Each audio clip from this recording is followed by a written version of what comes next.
په پاکستان کې به اولنۍ روزه چې دا په څه تاریخ باندې، ځکه د سعودي حکومت چې دی هغه اعلان کړی دی چې زموږ به اولنۍ روزه چې ده هغه په فلاني تاریخ باندې. دلته به تاسو په فیسبوک باندې د ځینې کسانو پوسټونه ګورئ چې هغه په 27 تاریخ باندې به موږ اولنۍ تراویح کوو او په 28 تاریخ باندې به اولنۍ روزه.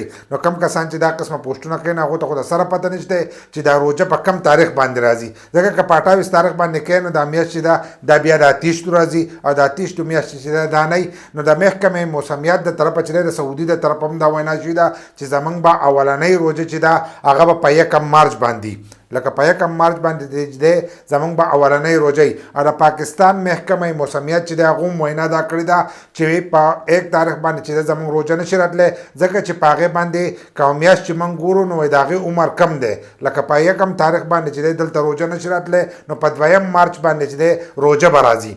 د دې د طرفه چې د اولنۍ روزه چې ده د روزې میاشت چې شروع کېږي نو اولنۍ روزه چې ده هغه په 2 مارچ باندې چې دی په پاکستان کې. نو کم کسان چې دا قسمه پوښتنه کوي چې په 28 یا په 27 باندې موږ اولنۍ تراویح کوو نو په دغې باندې خو اثر نشته، یا په 1 یا په 2 باندې. خو محکمه موسمیات چې دی هغو 2 تاریخ وله چې په 2 تاریخ باندې په پاکستان کې اولنۍ روزه.